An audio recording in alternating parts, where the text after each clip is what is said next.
letter G, 2024 IBEW union contract. I understand there's a representative from the union here. Yeah, yes sir. We have Scott Playford here and Ryan Bennett, the representatives from the union. If you'd like to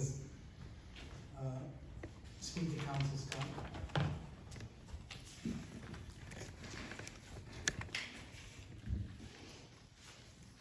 First off, is there any questions? I just want you guys to be aware of something here. We have a retention problem.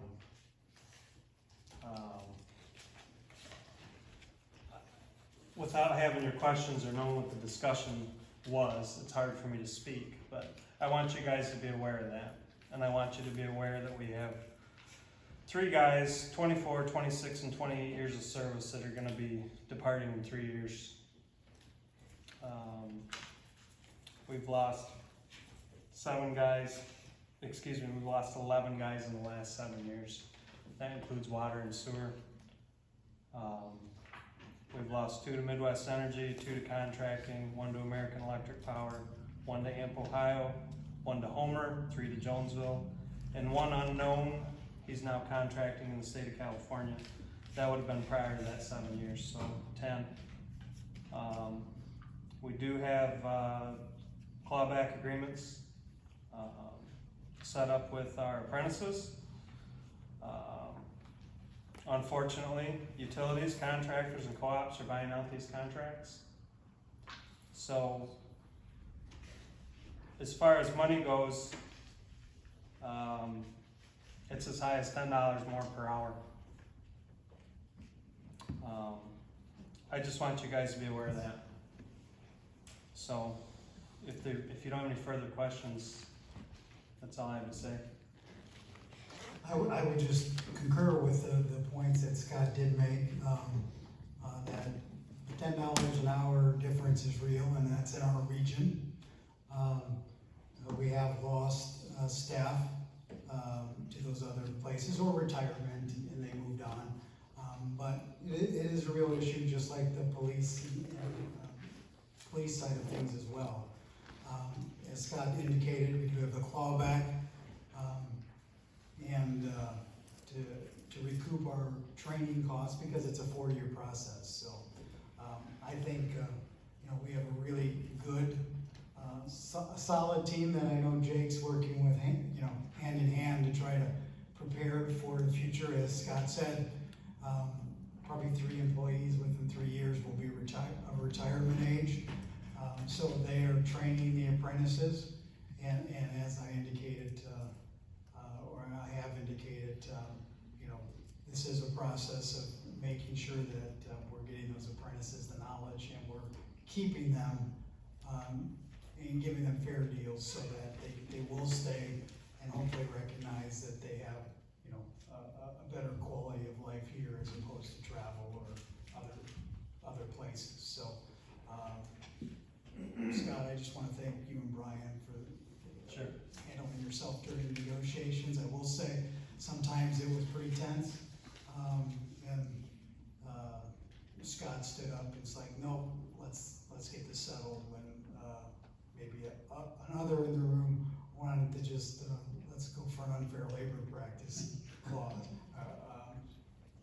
action. So we sat down and we got to where we are. Saying that, Scott, council is not happy with the agreement as it stands. They've asked me to sit down with you and Brian and continue some discussions on it. What specific topics, if I may interrupt?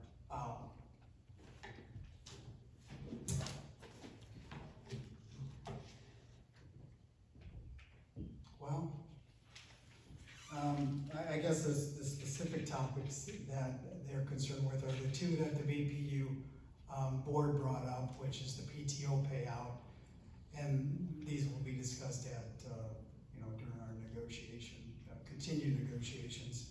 The birthday holiday, Okay. and then the legality potential of the volunteer hour clause. that would be something I'd need to check with the labor attorney. So those are the things that they expressed concerns with me about.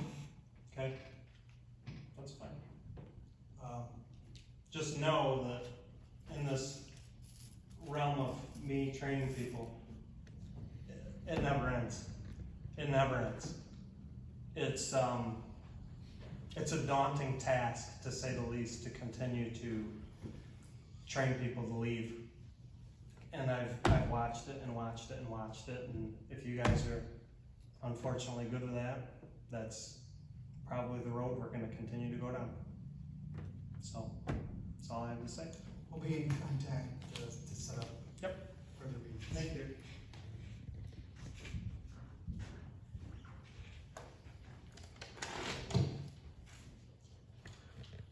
All right, we'll move on. We've got no miscellaneous reports. We've got appointments. Economic Development Corporation, that's Clark Judge, Russell Richardson, and Ken how do you say that? Joswick? Ken's a reappointment. The other two are new appointments. Both very skilled people that will be great additions to the board. Is there any discussion on any of these? You guys want to do these singularly, or you want to do them all at once? Move to approve all three. I second it. Motion on the floor from Councilman Soha, seconded by Councilwoman Pratt to make all three appointments. All in favor? Aye. Any opposed? The ayes have it. All right, we'll move into general public comment. During this time, the podium will be open. Please limit your comments to 3 minutes. Please limit your trips to one of the podium, and you may speak on whatever your heart so desires. The podium is now open.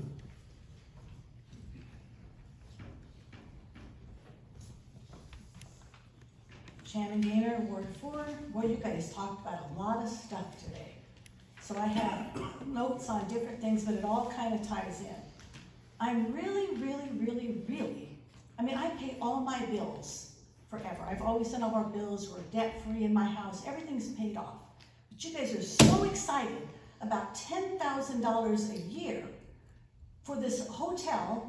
You know, it's going to be each year, and then you're going to get 1.5. But every year from my taxes, you're paying $120,000 from it to pay for an airport that she stated uses 65 to 70% of the college. But you're really excited about that $10,000 as we lose $20,000. That really pisses me off, sorry. But you guys were all like, yeah, this is so great. I'm like, no, it's not so great. So, she asked the college, I can't remember the lady's name, she seemed really nice. She asked the college if they would help out with the airport. Apparently the answer was no, because she had no answer and her face kind of went blank. So the college has no intention of helping with an airport that they use the majority of the time. Plus, because the airport went in, the people are having flooding problems, and that's never been addressed. Who's paying for the new hangar? Is that coming out of my tax dollars? I don't know. You guys can't seem to talk. I know you're not allowed to talk. So I want to know who's paying for the hangar. Then you're spending $25,000 to repave the airport. I just talked to a little old lady who lives on St. Joe who now has to pay $5,000. That's because she's going to have to pay it in time, so it's going to be like $7,000 to repave St. Joe. And she told me, the counselor, somebody told her that the college, they can launch their boats, and we really need that road going out to the Bobby so they could launch their boat. I launched my boat for free. I mean, you can put the docks in, but so that road also, so not just around the college, but now the roads going from the college to our lake are getting paved. This little old lady's paying $5,000, and I mean, she must have been like 78 years old.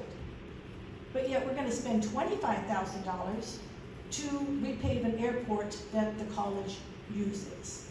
You guys aren't doing a good job here. So, you got an airport, you want a hotel. Now we got the hotel, more people are coming in, so now the airport's gonna get busier, right? So the airport gets busier, but we're not charging. But they are charging, right? Because they land the plane, they buy $400 worth of fuel and no charge to land the plane. So how come I can't go out to the lake and agree to buy a hot dog and park my car for free? Wouldn't that make sense? I'm buying something, shouldn't I get something in return? They buy fuel, they park for free, or land for free. I buy a hot dog, I get into the lake. I mean, that seems pretty good. I'll just buy a hot dog ticket and I'll go turn it in for my hot dog. I mean, that's kind of what we're doing here. So they don't pay the land. $120,000 of my tax dollars are paying for an airport that I can't use, majority of the people can't use. The Kiefer Hotel, I was so excited about the Kiefer Hotel because, I mean, we were told when all this happened with Tifa that a hotel was coming, we're gonna have little shops, people downtown were talking. I walk all the time in town. Everyone's talking how great this hotel's gonna be because it's gonna bring in all this businesses for downtown. But if they build a hotel, which they said is gonna be bigger than what more people are coming in, Kiefer Hotel is not gonna get that business. That takes away from downtown. So now we're losing more revenue because we have a hotel coming in. It's gonna take away from Kiefer Hotel, it's gonna take away from downtown. You guys have gotta think on a bigger picture here. My notes are all over the place here. So the events are gonna increase at the college with this hotel. The roads are gonna be needing, the wash off. I live by the hospital. When you guys let the hospital go in, I agreed to let the hospital go in because they said it wasn't gonna flood. If you go down Howell Street where I live, it floods in front of my house. I have pictures of 2 foot of water. It goes down my driveway into my backyard. My whole driveway is ruined because they said it wasn't gonna drain. How do we know the parking lots, the hotel isn't gonna hurt the houses around them? Something to think about. How about 911? New hotel goes in. We only have so many 911. So they have a huge event. We don't have enough police. Who's gonna go? When they call 911, are they gonna go out to the college or are they gonna come to my little house downtown? You gotta increase the police if you're gonna have big events, at least to have, during those times, you gotta have more people on duty. Because that's a lot of people they said they're gonna draw in here. Those are his words, not mine.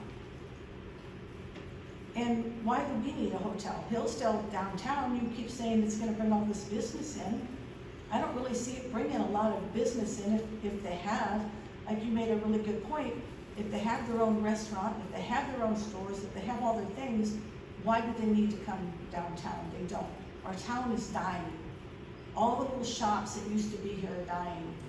We used to have all these little events and they're gone. I actually liked when they blocked the road off to do the market, but now they're back at the courthouse. That was really a good thing because all those shops were open now. And not only did I go downtown, I was like, oh, I'm gonna go in the shop too. But that's not happening, so the shops really aren't benefiting because people don't wanna cross the street. Shannon, I you're know. well past 6 minutes. Well, you guys talked about a lot. I know, Okay, which is but- why I but let you the go whole- past I the know, 3 but the whole minute. thing is what are you guys gonna do? You're talking about a hotel, and are you thinking about how it's gonna affect all the other businesses that he said it was going to draw businesses away from? Thank you, Shannon. Any more public comment?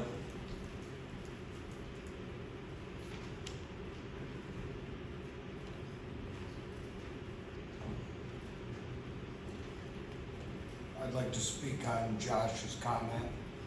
Great song and dance, you just didn't get a kiss. You need to go down and talk to Pete Marriott and find out what the taxes actually were. Because I'll guarantee that 42 Hillsdale paid the same taxes as the Creative Custom or whatever did on over there. Because he's telling you that they didn't have that tax abatement for those 3 years, but I'll guarantee they did. I mean, all you gotta do is ask Pete. In fact, I'll do that for you. The other thing I had was a comment about trying to get factories in here if they put like $5 million in the Hillsdale Community Foundation. You can't even get factories in here when you're giving them Oprah.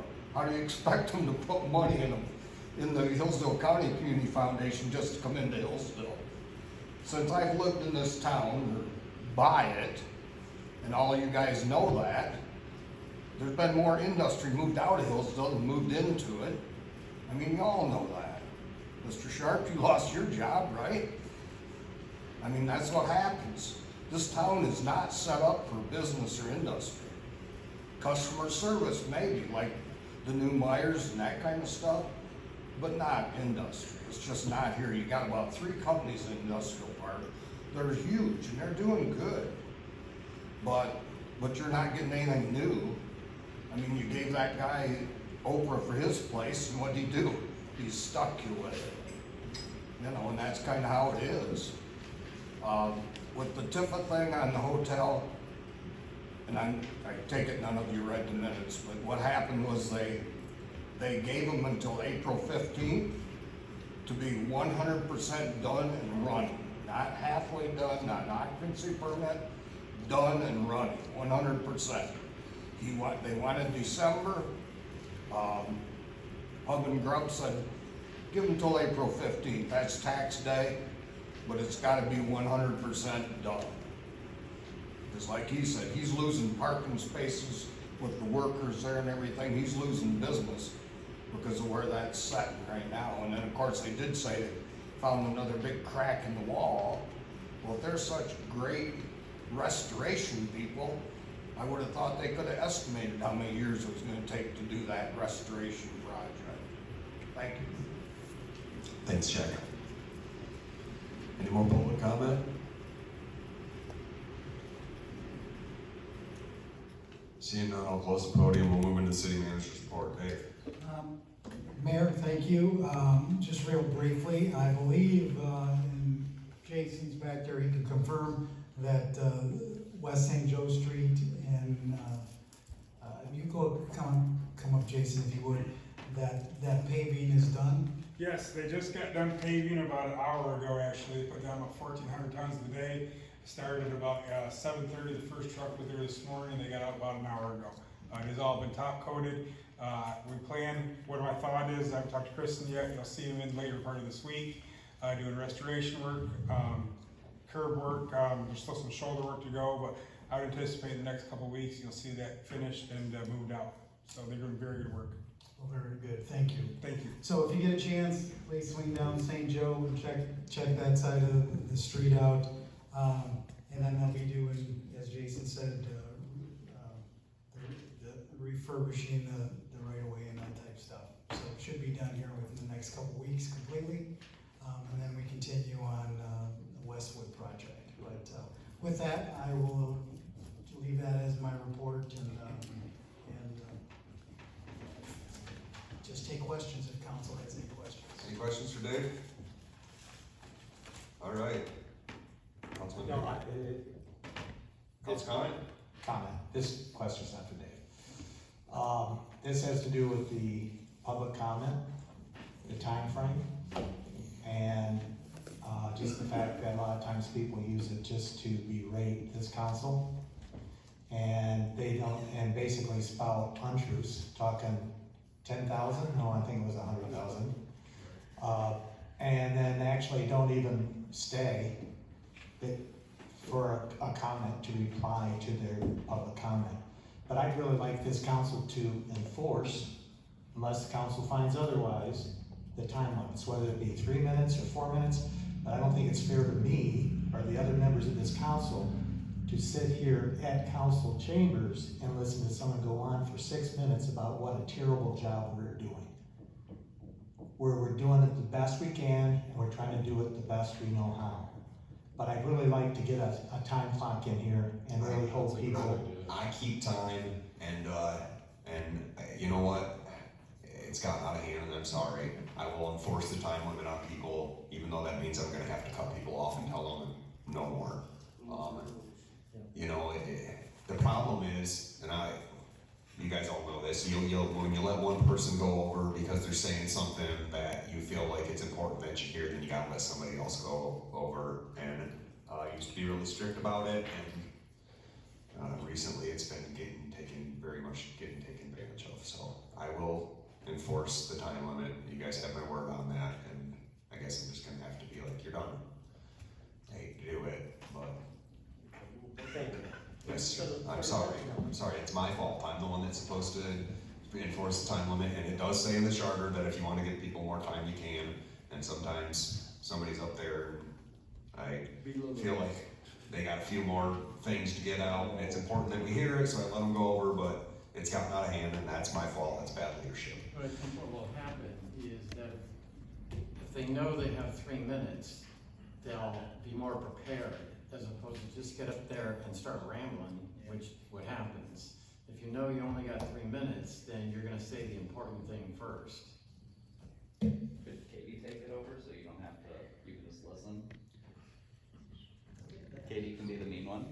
Yeah, you wanna wear the black hat, Katie? You're done. So, Mayor, I was watching another council, I don't remember which city council meeting I was watching, but they had a physical timer with a buzzer that every time when somebody came up, they said it's 3 minutes. When they stick to the podium, and it was big, it was right there. Okay. And then it would bing, it would make a noise. That's your 3 minutes. That's a great idea. That's a great idea. That's what I will set I'll set my alarm on here, and so the alarm will go off after 3 minutes. So that's a good cue. Yes, sir. It's just what, like Tony says, we were sitting here getting belittled, and she was misquoting the numbers and the facts, and it was, you wanted to say something, but you gotta sit there and bite your tongue, and it gets frustrating sometimes when you hear that. This is a thankless job at times, and there's other times people will say they appreciate what you do, so you get it both ways. But the biggest thing is, it's just like social media, that you gotta take it with a grain of salt sometimes. Thank you. Anybody else? I will say, I think we should pay extra special attention to what Shelley Hebert said when she was up here, because the thrift store is going to close, and when they close their doors, it's gonna be like 30 homeless people that are just cast out onto our streets after. They're gonna, I mean, they're gonna lose the building, so. And so their Camp Hope, which always was only a Band-Aid, is gonna be closed, which means, you know, there's like 30 people that they have living up there that are just gonna be out in the community again, and I think we need to pay some sort of attention to it. But when I step out my door and all I hear is the F word, and I'm 100 yards away from them, Yeah, it's not good. well, it's something we're gonna have to, it's a bridge we're gonna have to cross, I'm afraid. Motion to adjourn. Motion on the floor from Councilman Sharp, seconded by Councilman Soha to adjourn, all in favor? Aye. Any opposed? The ayes have it, meeting's adjourned.